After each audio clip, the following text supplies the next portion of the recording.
Is it possible that the place where we dwell has an affection for us? I'm beginning to think so.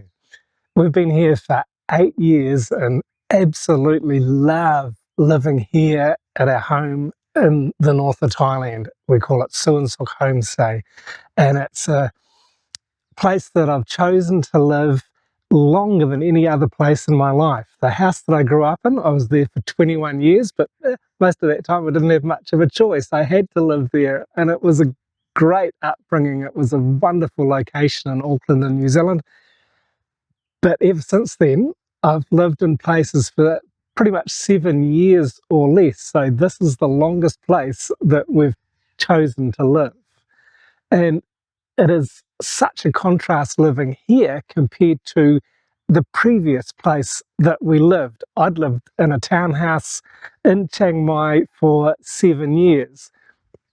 Pansa had lived there with me after we were married for about 5 years, and it was closer to neighbours and in a more densely populated neighbourhood than I'd ever lived in my life.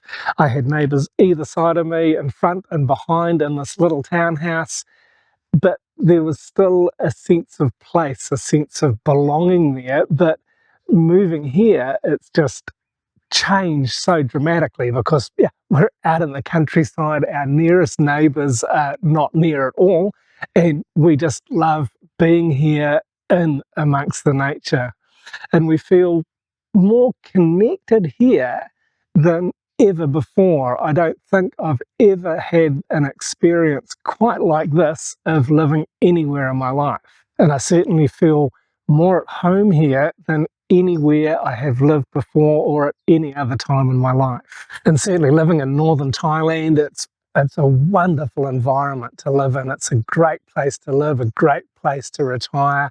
It's very affordable.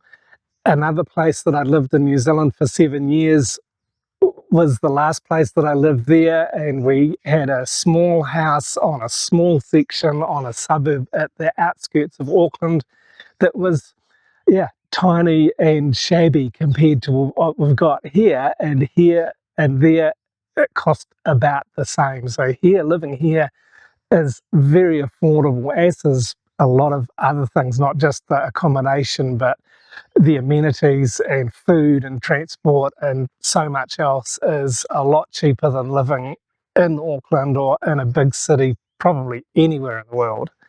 And it's certainly beautiful, and it's certainly very practical as well. I mean, we live out of the city, we live well away from the city, but Chiang Mai is only about a little over an hour drive away. We've got Chom Tong that's 15 minutes away, and we can get anything we need there. And we made a conscious choice to live here, as anybody does. If you've got a choice about where you live, let me encourage you to be really mindful of it, and to make sure that if you're looking for a new place, that it really lines up with what you value in your life, what you find most important in your life. And you always have options, you always have choices, and it's about making good choices. And we certainly are very happy that the choice we made to buy this piece of land here in Northern Thailand and to build our home and to build our life here. And certainly living here, there are fewer challenges at finding peace and harmony, and these things are things that Pansa and I really value. My time spent in Chiang Mai was never as peaceful as this. The last house I lived, I told you, it was so busy. It was a townhouse in a busy neighbourhood, and especially the last few years there was a lot of construction going on. And prior to that, I'd been living with a contentious woman, and there's not much harmony and no peace with that. So living here and coming here was a conscious choice that really was shaped on what we value and the things that we chose to do. And this, of course, very much determines how we live our life and what our lifestyle is like. And we're very conscious of these choices, these decisions that we made and that we continue to make. And it's really important. Let me encourage you to be really conscious of the choices that you make about where you live, and when you are living somewhere, how you dwell in that space and how you connect with where you live. It's so important to us, at least, and let me encourage you to have this as a value. It's important to be at peace and be at harmony in the place where you dwell and have that connection. And this is a wonderful idea that has come to me from an Irish author, John O'Donoghue. I'll talk a little bit more about him in a minute. But it's certainly something that has really piqued my curiosity about living and being in a place. And certainly we have an affection for our home and for this land, but to begin to ponder that the land and the place, that the plants and everything here has a connection with us as well, is kind of a new concept to me. And certainly as we were buying the land and building our home and planting our garden and now pruning it and tweaking it and connecting with it more and being creative here, this all helps to really join us to the land, really help us to become part of living here, part of the community here, but part of the environment, I guess. All of this activity, the buying and the planting and the creativity, etc., this all helps us to have a deeper sense of belonging here at Suansok Homestay in Northern Thailand. And certainly the other main factor in living peacefully and in harmony is the relationships that we have. Pansa and I have a wonderful relationship. I never knew marriage could be so good. We really argue. We seldom have a harsh word with each other. And we really, as I said, we value our harmony and our peace. And I think that this contributes to the atmosphere here.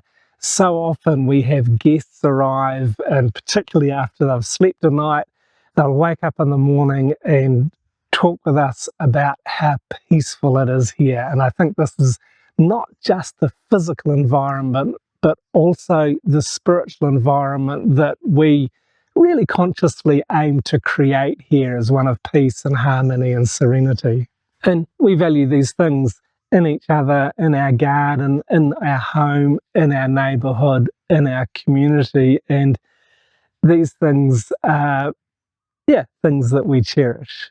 And this is expressed quite often through our gardening, through our other creative endeavours, and through our spiritual awareness and harmony with the land and with the people around about us.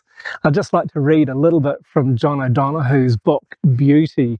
This is a fabulous book that I've read and am rereading and making notes from. It is so inspiring, and I'll leave a link to it in the description below, because if you're interested in the things I share here, it's highly likely you'll really enjoy this book as well. Is it not possible that a place could have a huge affection for those who dwell there? Perhaps your place loves having you there. It misses you when you're away, and in its secret way rejoices when you return. Could it be possible that a landscape might have a deep friendship with you? Think about it, dwell on it. It's really captivated my imagination, and I'm going to be exploring this more and more throughout the year. Thanks very much for watching all the way through this video. If you're interested to see more about our journey here to Suansok Homestay and what we do, please check out this video next.